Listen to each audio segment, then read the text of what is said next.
What does the word firmament mean in the Bible when used by itself, without any adjectives and without any descriptors? I am not a Hebrew scholar, but I can read the Hebrew to English dictionaries. Let's see what they have to say and compare their usage to the in-context usage in the Bible. Let's first look at the word firmament in the Strong's Talking Greek and Hebrew Dictionary.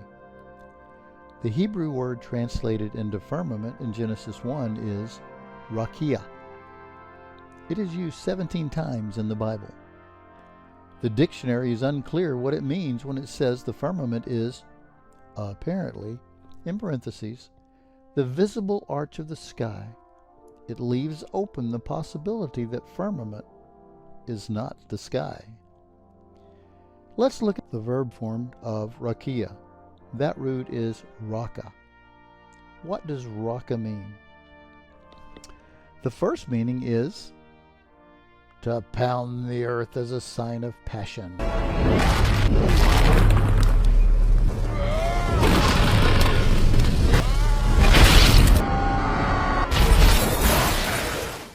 It also means to expand by hammering.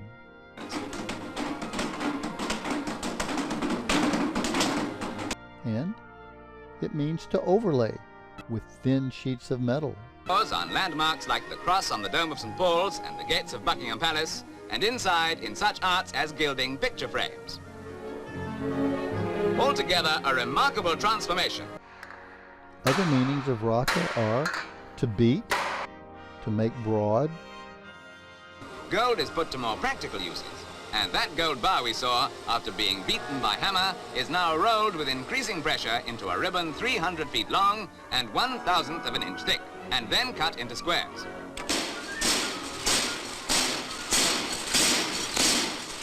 Every process requires skill of the highest order.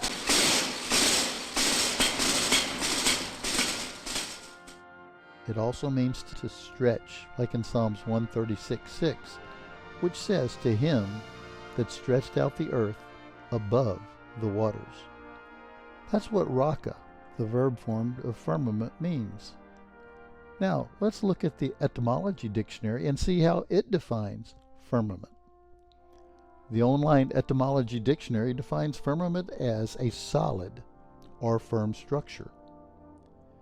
This solid or firm structure is strong, it is steadfast, and it is enduring.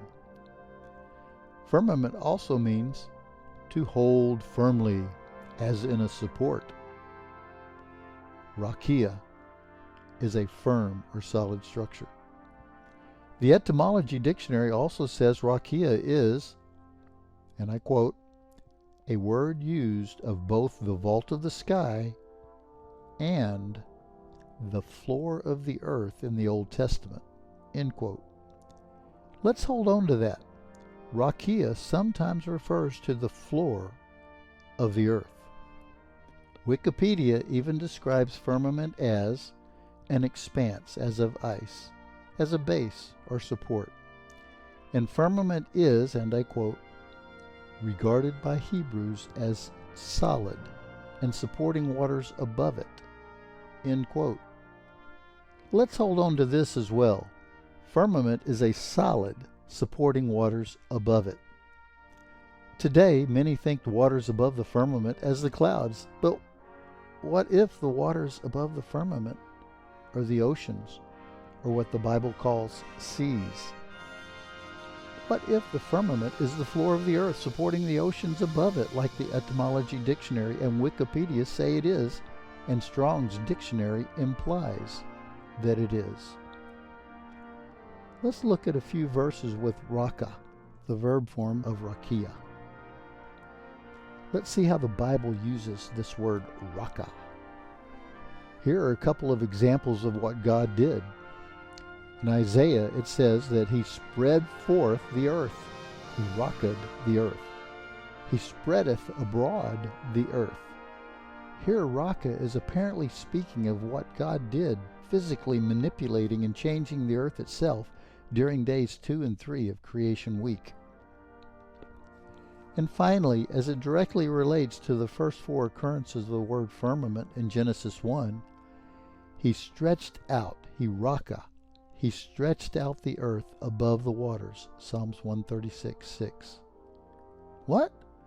Does the Bible really say there are waters under the earth? That would imply subsurface oceans.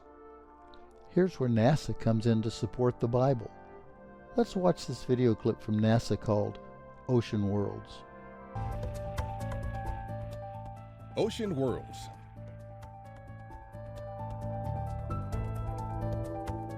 Presented by Science at NASA.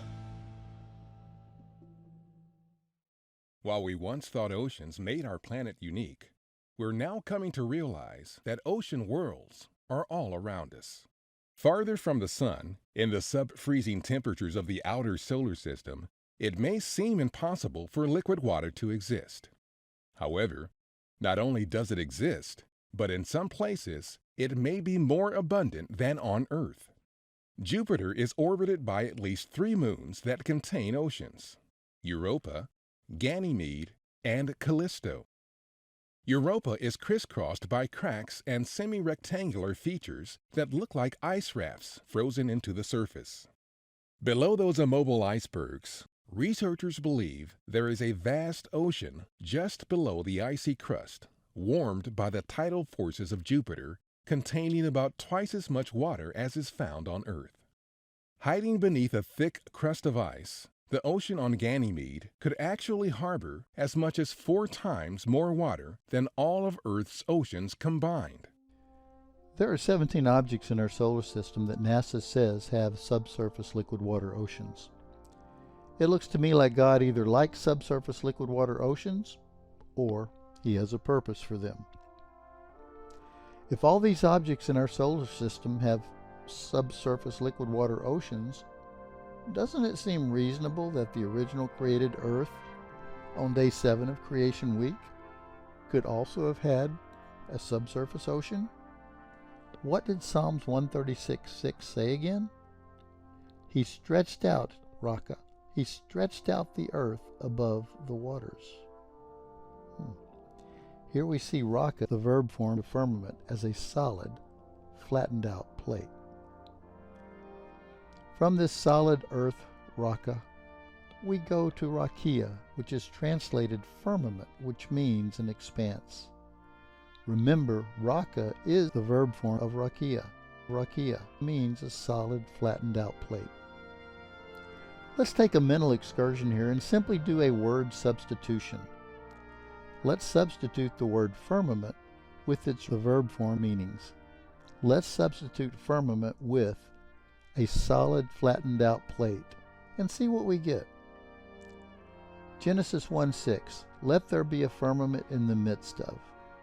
Substituting, we get, let there be a solid, flattened out plate in the midst of, or in the middle of. Genesis 1:7, made the firmament and divided the waters. Substituting, we get, made the solid, flattened out plate and divided the waters. Genesis 1:7, waters which were under the firmament. Substituting, waters which were under the solid, flattened out plate.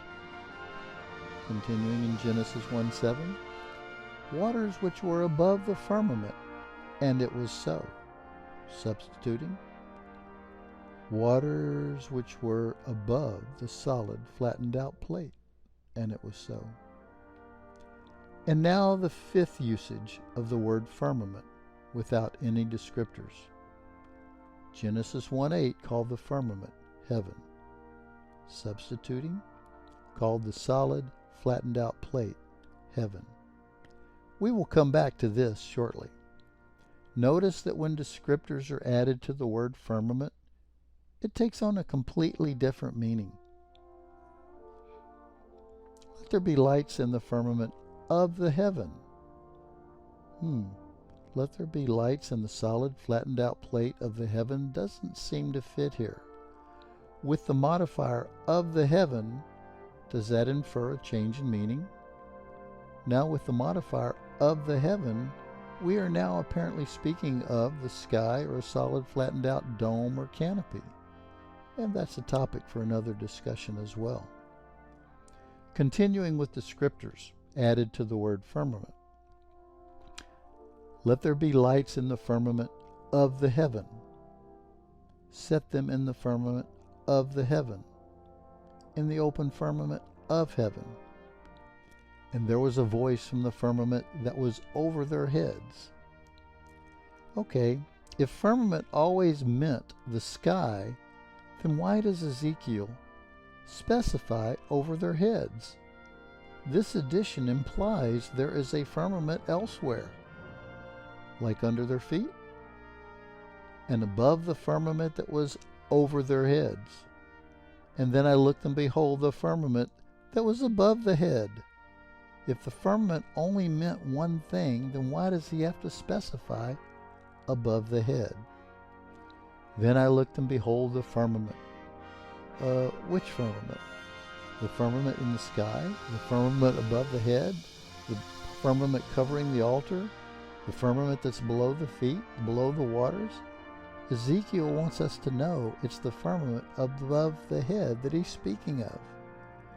I submit to you that Genesis chapter 1, firmament and firmament of the heaven are speaking of two completely different things. Back to this firmament dividing the waters above from the waters below. And God made the firmament and divided the waters which were under the firmament from the waters which were above the firmament. And it was so. We are still looking at a small two-dimensional figure. God places a firmament in the middle of the 2-mile deep water. It divides the water into two parts. 1 mile of water underneath and 1 mile of water above it, probably. I'm using 1 mile here for illustration purposes. Now, let's thicken this firmament to say, 60 miles. Now what do we have? 1 mile deep of water on the surface, 60 miles of granite material and dirt. Granite is what the firmament, the crust of the earth, is primarily made of. 1 mile of deep water under this firmament, and then the solid mantle on the bottom. If we zoom out, we now have a granite sphere about 60 miles thick with 1 mile of deep water above and below it. The 60-mile thickness is yet another topic for another day. That layout appears to be what the Bible describes. Remember, this all takes place before the fall. This is important. Sin had not reared its deadly head. I find that most people use the uniformitarian mindset when thinking about Genesis. Even 2 Peter 3 predicted this when it says, knowing this first, that there shall come in the last days scoffers, walking after their own lust, and saying, where is the promise of his coming? For since the fathers fell asleep, all things continue as they were from the beginning of creation. All things continue as they were from the beginning of creation? Some think the earth has always been like it is today. That mindset cannot be farther from reality and the Bible. Some think the Garden of Eden was just like a flower garden today. Realized sin and the flood rearranged all of the real estate, covering the pre-flood world, within some places as much as 4.5 miles of sediment. I believe I can safely say there does not exist an accurate map of the pre-flood earth. All maps of the pre-flood earth are pure fantasy. We have only clues about the pre-flood earth. Some of these clues are giant animals and plant remains, even under the ice at the poles, increased oxygen quantity and pressure in the atmosphere before the flood, radioactivity in the crust near the edge of continents, asteroids and comets, Noah as the first drunk, and many more. We are today experiencing things after the fall and after the flood. What we are covering here is before the fall and before the flood. Remember, Lucifer had not fallen yet.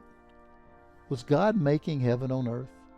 Was God making a place where spirit could have fellowship with material? God made all kinds of spiritual beings. We call them angels. When God made the material world, was he making a place where he could fellowship with physical material beings called humans? Was God extending his heavenly spiritual realm to the earth? Before the fall, after creation week was finished, I submit that God was extending his heavenly realm to earth. It was to be heaven on earth. Is that why in Genesis 1:8, when firmament is mentioned by itself for the last time, God calls the firmament heaven with a capital H? Remnants of this subsurface ocean still exist today, just as the Bible tells us in Job 38:16. Hast thou entered into the springs of the sea? There are springs of water in the oceans today. They are called hydrothermal vents or black smokers. These are 720-degree hot water vents with large amounts of minerals from dissolved rock below the firmament. They are the remains of the subsurface oceans before Noah's flood. Okay, let's summarize. NASA has identified 17 objects in our solar system that have subsurface oceans.